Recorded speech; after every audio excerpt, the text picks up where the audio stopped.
प्रदेश कांग्रेस महासचिव मनजीत सिंह डोगरा ने मैहरे में पत्रकार वार्ता के दौरान बीजेपी पर जमकर निशाना साधा है। मनजीत सिंह डोगरा ने कहा कि बीजेपी पर उन्हें भरोसा नहीं है, क्योंकि ईवीएम सुरक्षा को लेकर बीजेपी कुछ भी कर सकती है, जिसके चलते कांग्रेस कार्यकर्ता द्वारा ईवीएम मशीनों के बाहर तंबू लगाए गए हैं। यह कांग्रेस का संवैधानिक अधिकार है, बीजेपी को इस पर कोई आपत्ति नहीं होनी चाहिए। वहीं प्रदेश कांग्रेस महासचिव मनजीत सिंह डोगरा ने कहा कि जब अत्यधिक मतदान होता है तो वे मौजूदा सरकार के खिलाफ होता है। उन्होंने दावा किया है कि हिमाचल प्रदेश में कांग्रेस पार्टी पूर्ण बहुमत से सत्ता हासिल करेगी। वहीं मनजीत सिंह डोगरा ने पीएम मोदी के दौरे को लेकर भी सवालिया निशान खड़े किए हैं। उन्होंने कहा कि प्रधानमंत्री नरेंद्र मोदी हिमाचल प्रदेश में विधानसभा चुनावों के दौरान 8 से 10 दौरे कर चुके हैं, लेकिन इस दौरान हिमाचल प्रदेश का किसी भी तरह का कर्ज माफ नहीं किया गया है। वहीं मनजीत सिंह डोगरा ने बताया कि कांग्रेस पार्टी ने छत्तीसगढ़ और झारखंड में ओपीएस को लागू किया है, जिसके तहत कर्मचारियों को लाभ मिल रहा है।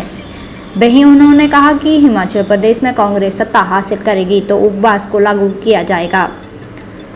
हिमाचल प्रदेश के कांग्रेस नेता दिल्ली में डेरा जमाए बैठे हैं। इस सवाल पर जवाब देते हुए मनजीत सिंह डोगरा ने कहा कि दिल्ली में एमसी के चुनाव चलेंगे, जिसके तहत हिमाचल के तमाम बड़े चेहरे दिल्ली पहुंचे हैं। वहीं उन्होंने कहा कि कांग्रेस पार्टी के पास नेताओं की कमी नहीं है।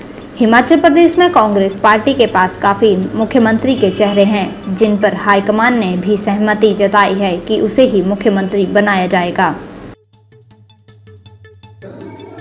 इसमें भारतीय जनता पार्टी को क्या आपत्ति है अगर हमारे कांग्रेस के लोग जो है अपनी ईवीएम की प्रोटेक्शन कर रहे हैं और बाहर गेट के बाद तंबू लगा कर बैठे हैं, तो उसमें उनको क्या आपत्ति है?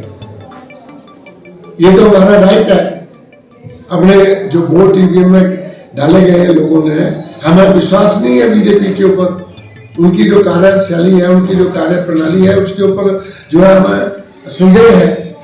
तो उस संदेह को मद्देनजर रखते हुए जो है हमने ईवीएम के ऊपर अगर हमारे जो लोग जो है वहाँ दिन रात जो तंबू लगा कर बैठे हैं, उसमें भारतीय जनता पार्टी को कोई आपत्ति नहीं होना चाहिए।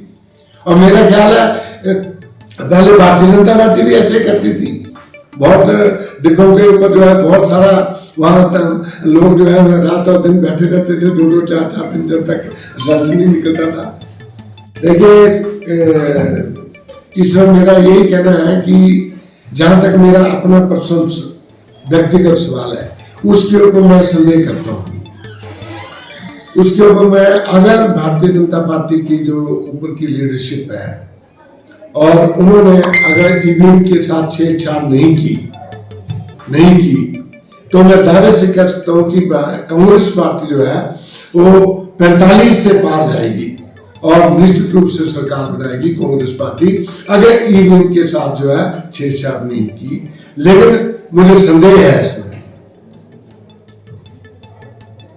कि निश्चित रूप से जब कभी भी सिटिंग गवर्नमेंट के प्रेजेंट गवर्नमेंट जो कोई भी होती है उसके टाइम पर जब उसके होते हुए जब जरूरत से ज्यादा हाई परसेंटेज में मतदान होता है तो निश्चित रूप से प्रेजेंट गवर्नमेंट के खिलाफ जाता है।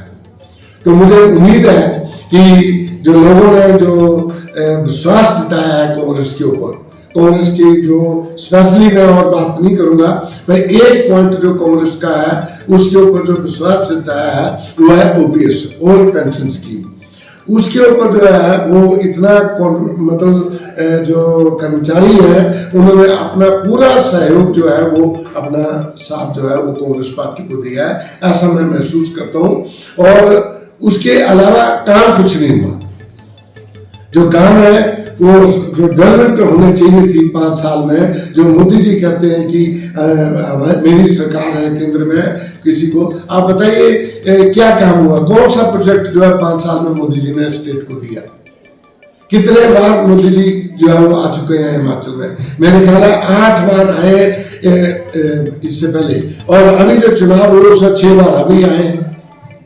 तो इतने बार आए हैं तो मोदी जी ने कोई पैकेज जो है स्टेट गवर्नमेंट को नहीं दिया, एक भी पैसा नहीं दिया। और आज हमारा जो कर्ज है का वो जो 70,000 करोड़ के ऊपर पार कर गया। अगर मोदी जी अगर एक टूर में अगर 5,000 करोड़ भी देते, दूसरे टूर में 5,000 देते, तो हमारे हिमाचल की डेवलपमेंट होनी थी और हमारा कर्जे में भी इजाफा होना था, उससे हमें दिक्कत हुई। तो ये 2-3 बातें जो है वो कांग्रेस के पक्ष में गई है। और महंगाई सबसे बड़ी बात, महंगाई जो है वो चरम सीमा पर है, बेरोजगारी चरम सीमा पर है, नौजवान जो है वो बेरोजगार हो गए हैं, उनको नौकरियां कहां से मिली, कौन देगा उनको नौकरियां? मोदी जी ने तो 8 साल में नौकरियां दी नहीं। ये सारे पहलुओं को अगर मिलाकर क्लब किया जाए तो हर चीज भारतीय जनता पार्टी के खिलाफ गई है। खड़के के साहब से मिलने के लिए तो इसलिए भी गए हैं कि दिल्ली में एमसीडी का चुनाव हो रहा है, बहुत सारे लोग उसमें काम करने के लिए भी गए हैं, और तो दिल्ली में गए हैं तो खड़के साहब से भी मिल लिए, इसमें क्या बड़ी बात है। लेकिन जहां तक मुख्यमंत्रियों का सवाल है, मुख्यमंत्री कांग्रेस के पास बहुत सारे मुख्यमंत्री हैं, बहुत सारे अच्छे काबिल लोग जो है कांग्रेस के पास है। आप जाए तो मैं बोलना नहीं चाहूंगा, मेरे बहुत सारे नाम लेकिन मैं बोल सकता हूँ। अगर आप जैसे हमारी प्रतिभा सिंह जी हैं, वो 3 बार मेंबर पार्लियामेंट रही है, 3 बार पार्लियामेंट रही है, मेंबर रही है, और पार्टी की प्रेसिडेंट भी है, वो भी एक सशक्त उम्मीदवार है चीफ मिनिस्टर की, और वो भी नंबर 1 पर है। फिर ठाकर कौर सिंह 7 बार एमएलए रहे हैं, 3 पार्टी प्रेसिडेंट भी रहे हैं, पैसे से वकील है, एक्सपीरियंस है उनको, मिनिस्टर रहे हैं काफी साल, तो वो भी एक बहुत मजबूत कैंडिडेट है। और उसके बाद सुखविंदर सिंह सुक्खू है, वो भी है, वो एनएसओई के भी प्रेसिडेंट रहे हैं, यूथ कांग्रेस के भी प्रेसिडेंट रहे हैं, स्टेट कांग्रेस पार्टी के भी लंबे समय तक वो अध्यक्ष रहे हैं, और वो भी एक बहुत सशक्त दावेदार है। उसके बाद राजेंद्र राणा है, वो भी है, वो भी एक सशक्त उम्मीदवार हो सकते हैं अगर ठीक है।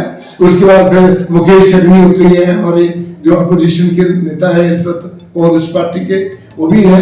तो हमारे पास तो लीडरों की कमी नहीं है, लेकिन ये बनता है कि जब जीत करके जाएंगे वो तो फैसला तो चुने हुए विधायक करेंगे, किसकी मेजोरिटी बनती है, किसके ऊपर सबकी कंसेंसस बनता है, वो देखा जाता है। पार्टी हाईकमांड भी इसमें उसका भी रोल होता है। तो ये सारी बातें हैं। बाकी मिलना मिलाना तो अपने इंडिविजुअल तो किसी से भी मिल सकते हैं।